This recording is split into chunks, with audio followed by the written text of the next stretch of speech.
ಜನರ ಪ್ರತಿಕ್ರಿಯೆ ಪ್ರತಿಸ್ಪಂದನ ಭಾಳ ಅತ್ಯುತ್ತಮವಾಗಿದೆ.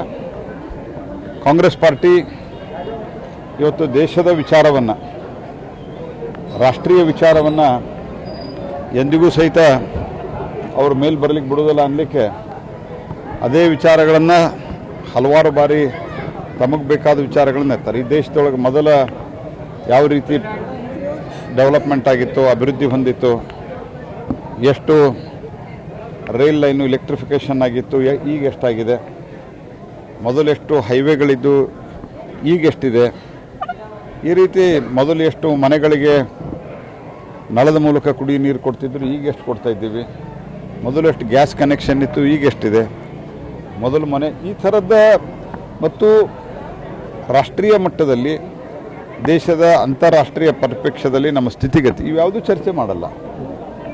ಕಾಂಗ್ರೆಸ್ ಪಾರ್ಟಿ ಆರ್ಟಿಕಲ್ 370 ಹೋಗಿ ರಾಜಸ್ಥಾನದಾಗ ಯಾಕೆ ಹೇಳ್ತೀರಿ, ಕರ್ನಾಟಕದಾಗ ಯಾಕೆ ಹೇಳ್ತೀರಿ? ಕರ್ನಾಟಕದಲ್ಲಿಯೂ ಉಗ್ರವಾದತನ ಮೊದಲಾಗಿದ್ದರೆ ಮತ್ತು ಇತ್ತೀಚೆಗೆ ನಿಮ್ಮ ಎಡಬೇಡಂಗಿತನದಿಂದಾಗಿದ್ದು ಮತ್ತು ಬೇರೆ ಬೇರೆ ಭಾಗದಲ್ಲಿ, ದೇಶದ ಬೇರೆ ಬೇರೆ ಭಾಗಗಳಲ್ಲಿ ನೀವಿದ್ದಾಗೇನು ಸತತವಾಗಿ ಆಗ್ತಾಯಿತ್ತು, ಈಗ ನಿಂತಿದೆ. ಅದಕ್ಕೆಲ್ಲವೂ ಆರ್ಟಿಕಲ್ 370 ಕಾರಣ ಆಗಿತ್ತು. ಆರ್ಟಿಕಲ್ 370 ಯಾಕೆ ಅಂದರೆ ಆರ್ಟಿಕಲ್ 370 ಇಡೀ ಕಾಶ್ಮೀರ ಇಡೀ ದೇಶಕ್ಕೆ ಸಂಬಂಧ ಇಲ್ಲ ಅಂತ ಕಾಂಗ್ರೆಸ್ ಪಾರ್ಟಿಯವರು ತಿಳ್ಕೊಂಡಿದ್ದಾರೆ. ಇದು ಒಂದು.